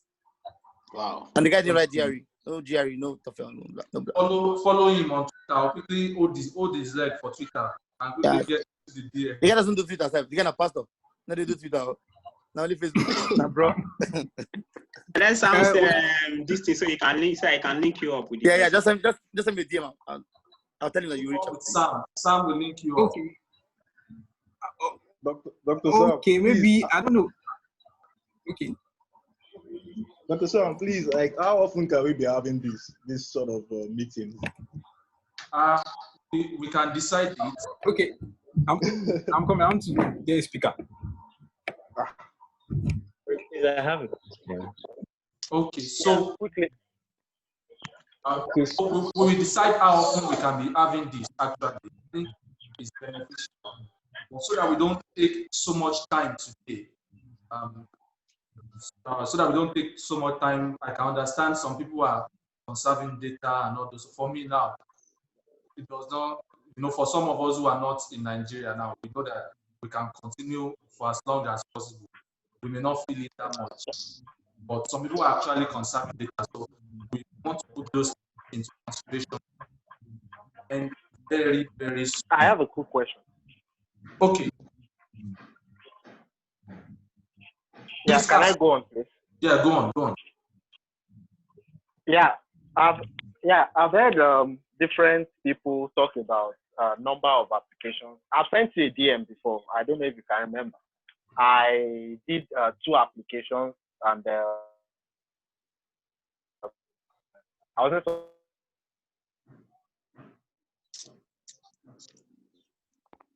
We can't hear you. Network. I think it's the network. I think it's the network. Yeah. And that's a very good question. I think it was about asking a very good question. Yes, regarding the number of Bros, applications. maybe if you can hear us, like I used to tell people, I know it depends on money. You but can go bros, audio instead of video. Just do audio and then leave your speaker. Yeah. Because of the network. Okay, I think it's back. It was like that. My friend did just one application, just one, and he got it. And he was of the opinion that if you get a professor or somebody that you become, like, you interact very well, and it gives you a high, like, hope of taking you up. That is actually better than doing random applications and end up not getting it. Very true. So I don't know how he's very true right. that is. He's very right. He's very right. He's right, though. The guy is he's correct. right, and he's right. But let me just share this little experience. So when I was throwing that application, I met someone on Twitter, a professor at UT San Antonio. So he's someone that I've read. He's someone that I've read a lot of his works very well, and I like him. In fact, I even have a friend that works as a research assistant for him, and he gave me high hopes that he would accept me. But you know, the department does not have enough of funding. But he said they would try as much as possible to get me funding. But let me just tell you that I applied to 7 schools, which is much. I applied to 7 schools, spent a lot of money. And funny enough, I got into all the 7 schools, and I got funding to all the 7 schools. But this UT San Antonio that I spoke with, they offered me admission, but they didn't offer me funding at first. And I was very shocked because I spoke with this man already. I don't know if you get me. He shocked you. He shocked me, oh. He shocked me, oh. No, let that shock you, bros. So it was later on that the guy, that the professor now looked for a way, and he was able to secure me like partial funding. Do you understand? Partial funding, like I think about 60 or 70%. Do you understand? But when I already saw other juicy offers, do you understand? I already saw that juicy offers. In fact, some were even offering me a summer stipend. Augustam, I know you understand that summer stipend doesn't come just easy like that. Some were even offering me a summer stipend. You understand? I just had to ditch it. So what I'm just trying to say is that, bros, if you know that 1 will work for you, go for it. If you know that 10 will work for you, I know someone who applied to 10 schools and it's only 2 that gave him admission. Do it. That is just my advice. Okay. So to be on the safer side, just to emphasize what Mr. Oluwatobi said, whatever works for you, really, because I also applied to just 3 schools, and it was just one that gave me funding. In fact, there's this one school that is still pending, no admission yet. So the idea is until there's a professor willing to supervise, that's when they will give you the admission. So the admission is still pending. That's one thing. So the one that gave me funding, the way the thing all went was so funny, because immediately I submitted my application, I was engaging the school. I was always participating in all sorts. If there's a webinar today, I'll be there. So there was now a particular webinar that was hosted by the graduate school. I joined the webinar just like a Zoom, platform. And during the whole program, whole meeting, we're now like allowed to go and go into different rooms with our graduate coordinator of the respective departments you're applying to. And luckily for me, I was the only student in this same room with my grad coordinator.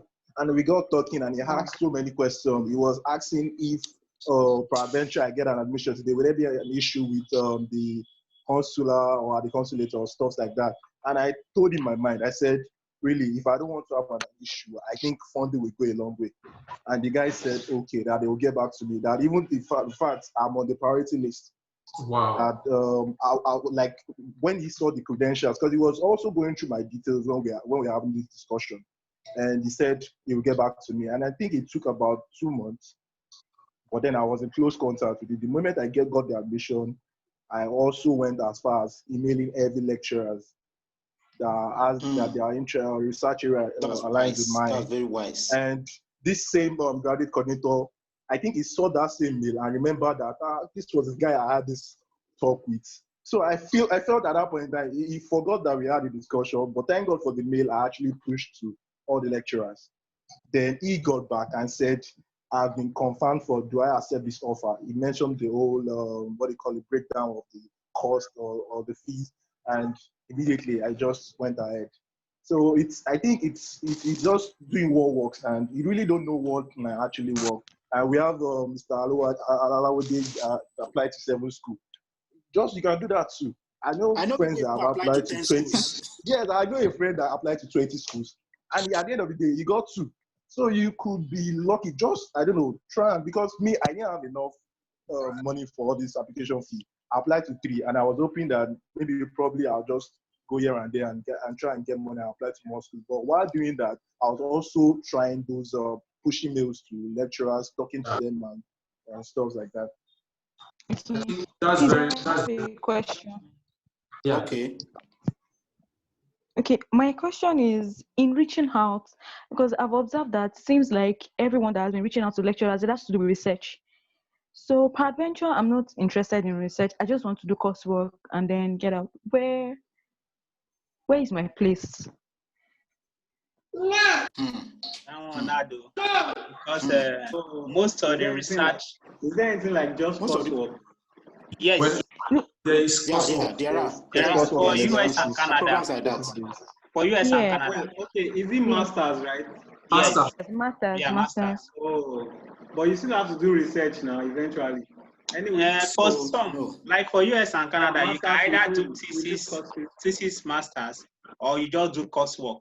Yeah. Where you just do one project and submit. Oh, so I think it's it's even common in Canada. I think both Canada and US they have it. Coursework, masters, and then one for yes, all the schools.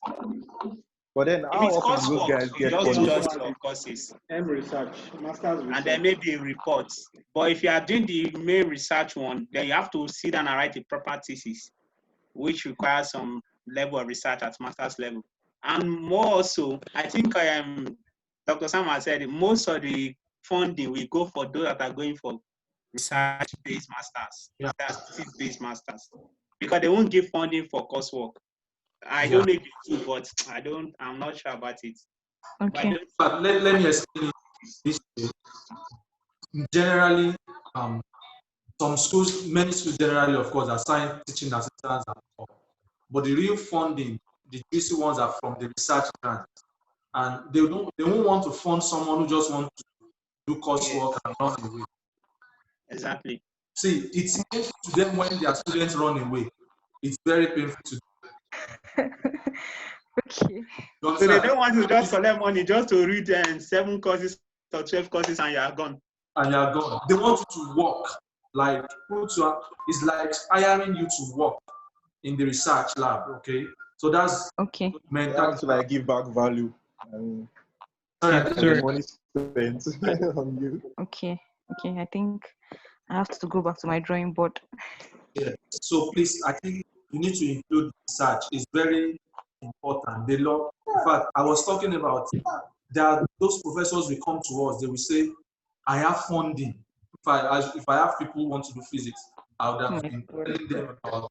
They will tell us, come to my lab. I have funding. Come to my lab. And for me, we are so choosy. I just say this guy.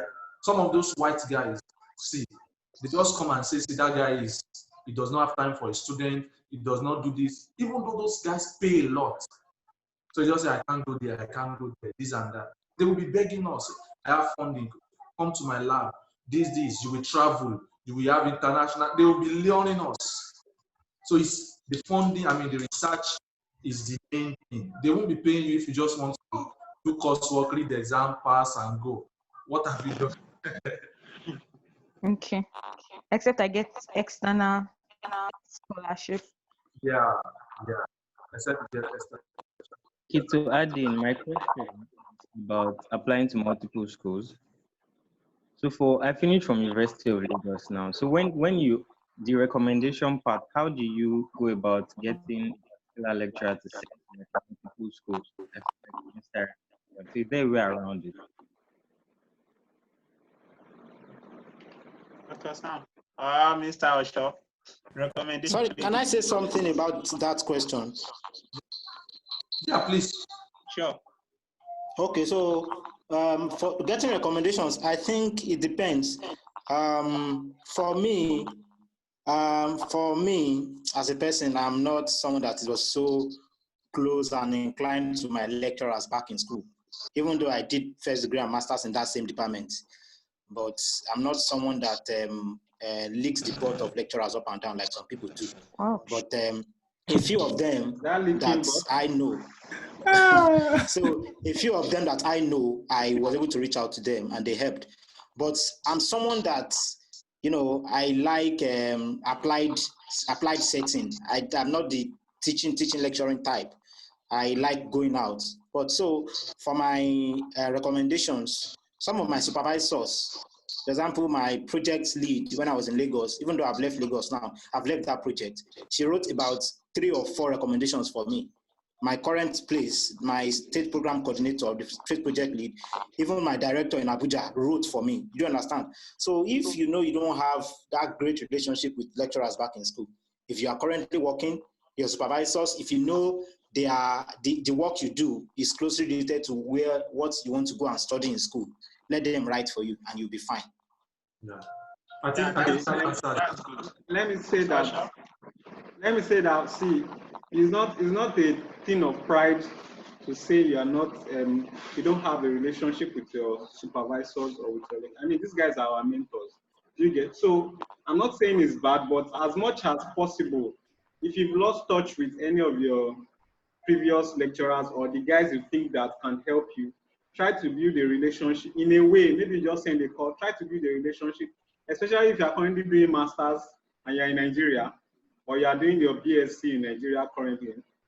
Try to build a relationship before you graduate, so that it becomes easy. I mean, one of my friends wanted to get my recommendation for masters, and she had to come through me to a lecturer. When we went to lecture, the lecturer had to tell her that it's because she came with Osho. I was in my master's then. So, I mean, it just makes sense. It's the politics that happens everywhere. It's not leaking pot. I don't do it, you know. But then there are relationships you have to build, and then there's a conscious effort to say, okay, these guys are the ones that, in a way, in future you would need something. So yeah. keep a rapport. In a way, your supervisor, your BSc supervisor, your MSc supervisor, 2 or 3 other guys, especially professors, you know, in a way, try to keep the relationship going. Maybe 1 call every 3 months, you know, or maybe respond to their WhatsApp status, or maybe respond to one of their Facebook posts, you know, so that they just remember that, okay, this guy exists. Because, I mean, that's the only way they can, you know, help. So even that my way, because I've never had problems with, I've never had any problem. So, and I know people are different, personalities are different. My personality is different, you know. So if your personality is a quiet one, consciously try to, you know, have that. If you've not worked in a big corporation, or you've not done anything outside academics or outside school, you've not worked in an office, you've not worked with a boss, how do you get it? Do you understand? So just try as much as possible to build a rapport. It doesn't have to also be in your department alone. Somebody that knows somebody that knows your work, somebody that has an idea of, you know, that can give a track record of who you are. You understand? So it becomes easy for those guys that have done masters. You know, you guys find it easy to get. You guys Thank find you, it easy Mr. to Shaw. get. I was even saying I'm going to say something like that. Sorry, Like someone let me allow Sabram to talk. I think he has a question.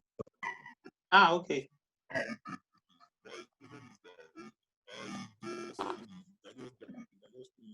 So I don't know the next. That's it. I'm just go for a while. So all what they are saying is like use a mic, please. Can you use your mic? If you have your earpiece, you can use the mouthpiece. Or you change to audio.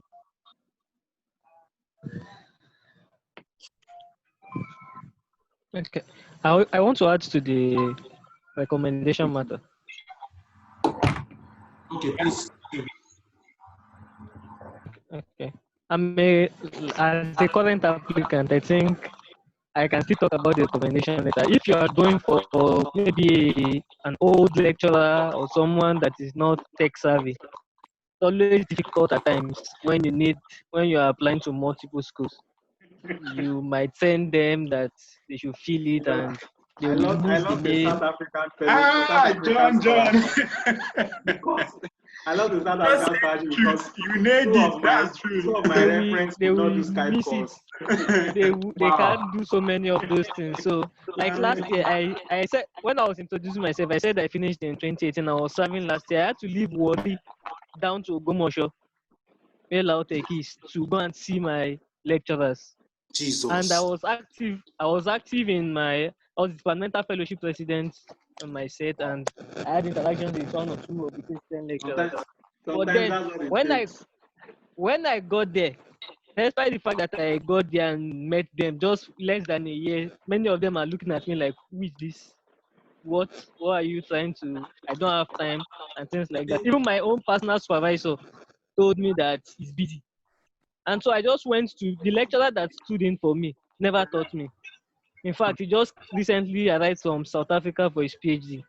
And he was like, anything I want him to do is willing. He's a young lecturer.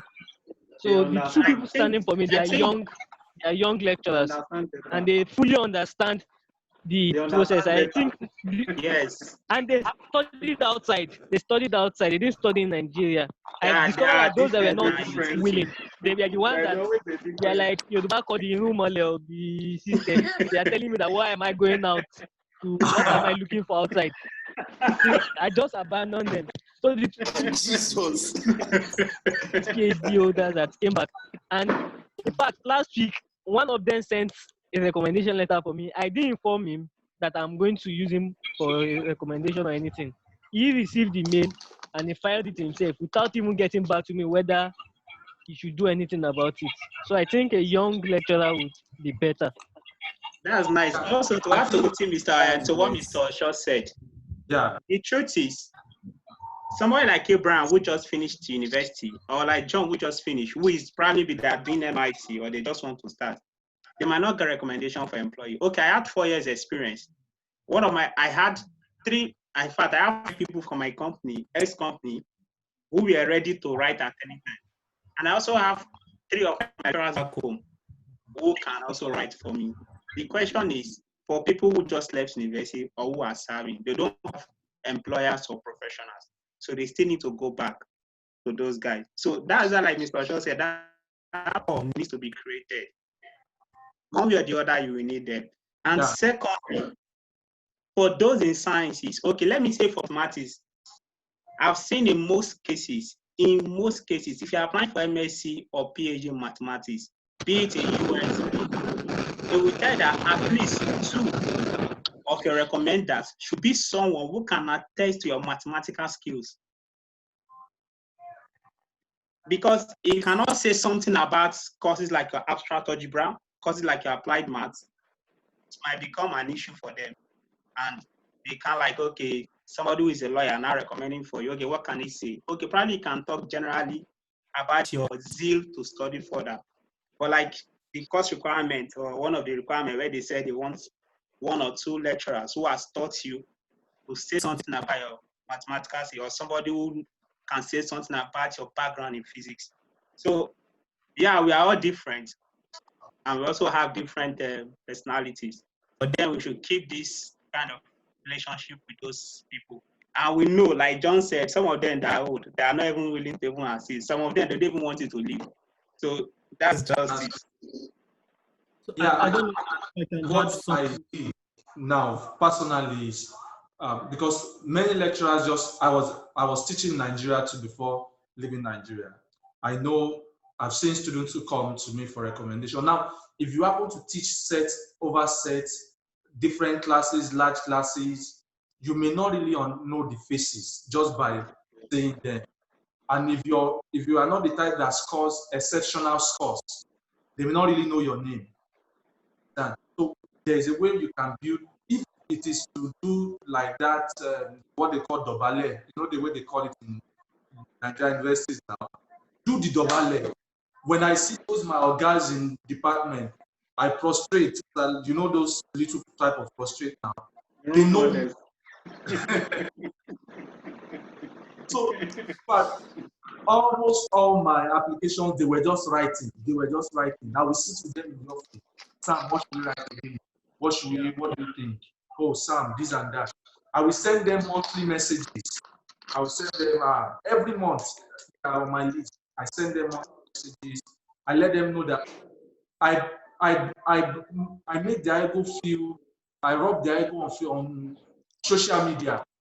I tag them on social media. My professor. Yeah, just IP them.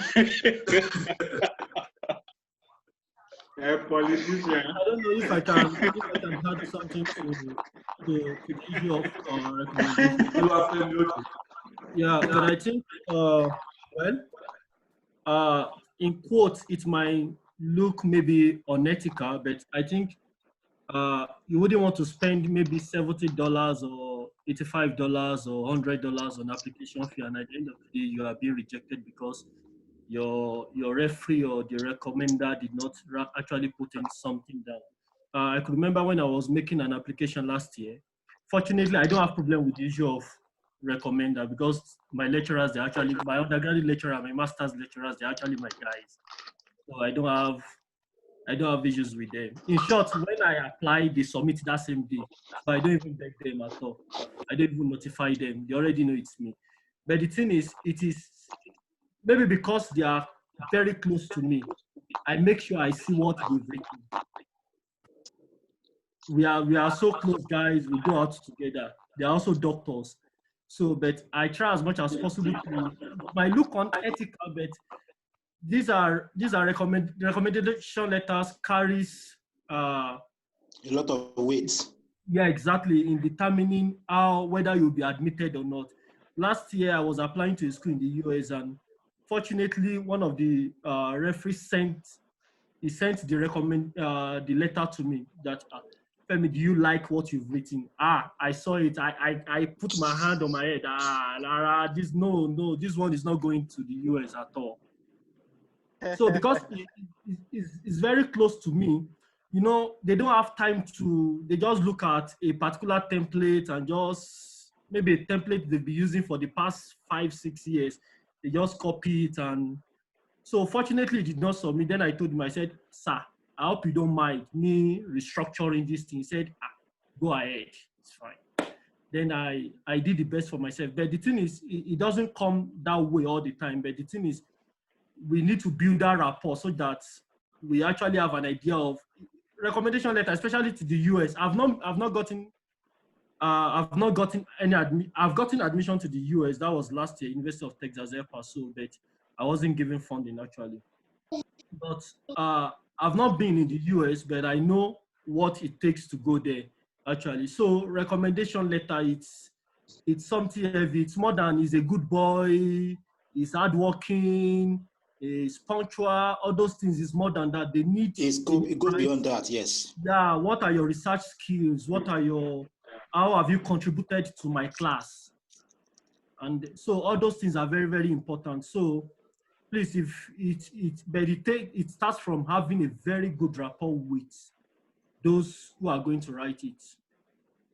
Just very, very true. Very, very true.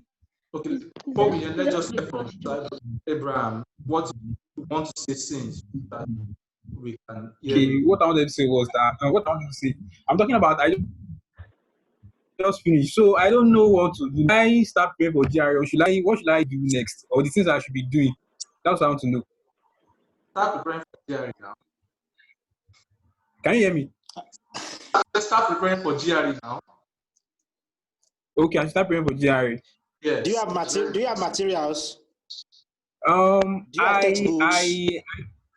don't have the textbooks, but I can get it if someone that has done before can tell me the material he or she used. That's what I want to know, because there are so many materials. I could probably outside. share a folder with you, maybe a Google Drive link. You'll see a lot of materials. In fact, you won't get tired. I could probably share with you sometimes later. Mr. Toby, I think I'm also interested, please. Okay, I will just look for a way to share it. Okay, but okay. Hello, I think I'm also interested too. Okay, maybe you should just reach Probably out you can just to help Dr. us put it Sam. on the chat. Reach out to Dr. Sam, and maybe probably I will just, because he organized this, so I will just share with him, and he will look for a way to spread it out. Since a lot of people are interested. Okay, Yeah, I think thank it will you. be fine to go through him. All right. Please, there's something else I think I'm interested in.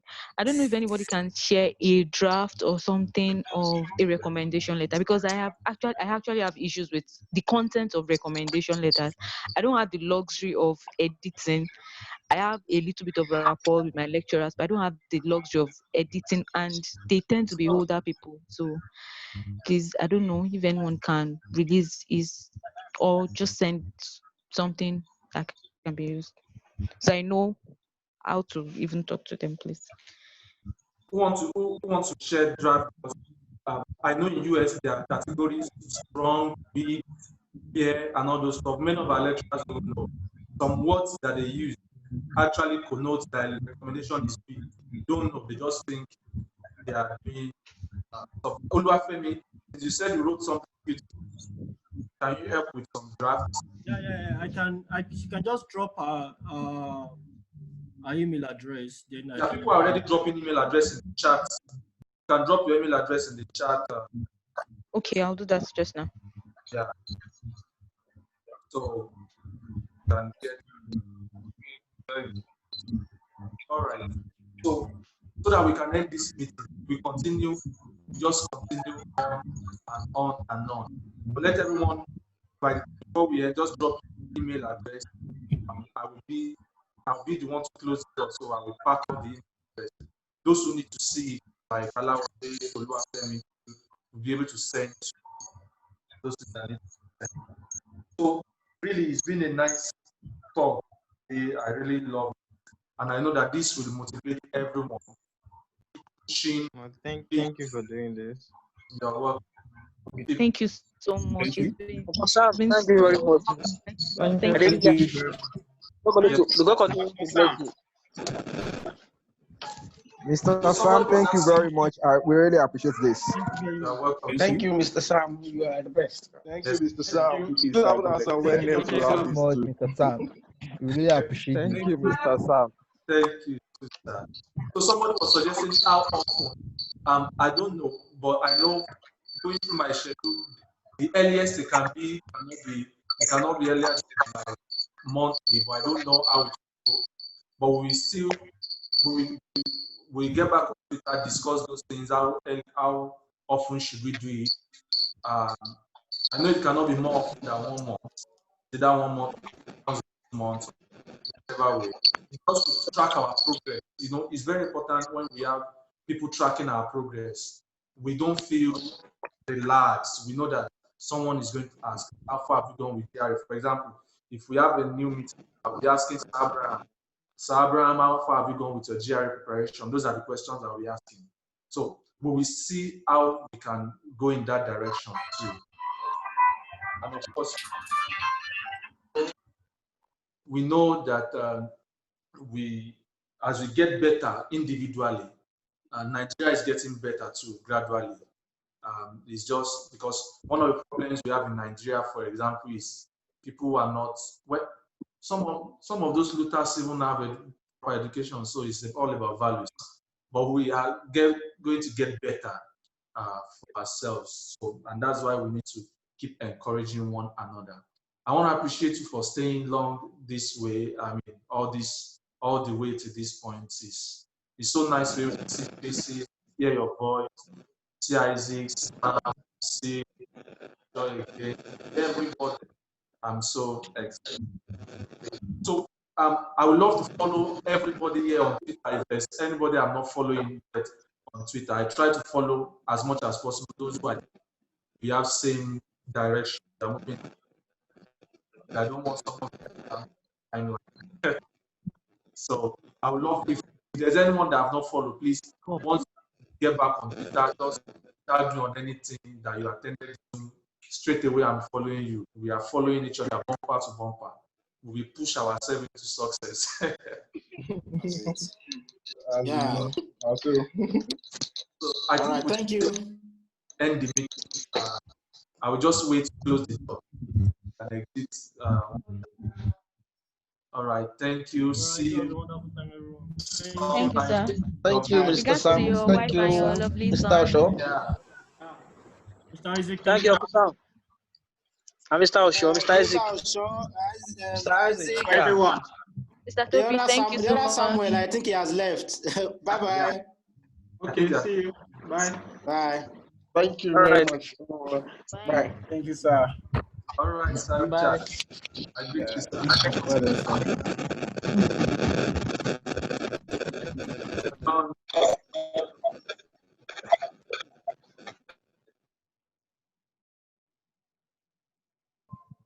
Um,